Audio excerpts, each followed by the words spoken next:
Кухня до стелі – це недорого.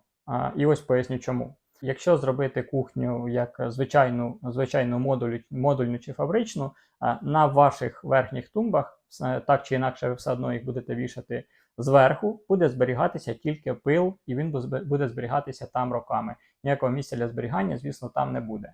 Якщо зробити кухню до стелі, ви цим самим тільки збільшуєте місце, де будете зберігати всі свої кухонні речі, яких з кожним роком буде ставати тільки більше. І ви з цим нічого не зможете зробити. А так, це така собі інвестиція на майбутнє. Знову ж питання інтер'єру. Якщо кухня до стелі, то це тільки здорожчує ваш виріб, а це буде більш правильний інтер'єр кімнати. Тому, не дивлячись на те, який би ви не обрали матеріал, це все одно тільки здорожчує загальний вигляд самого виробу. Тому, якщо вам необхідний прорахунок по виготовленню корпусних меблів, напишіть нам в особисті повідомлення. Прорахунок безкоштовний.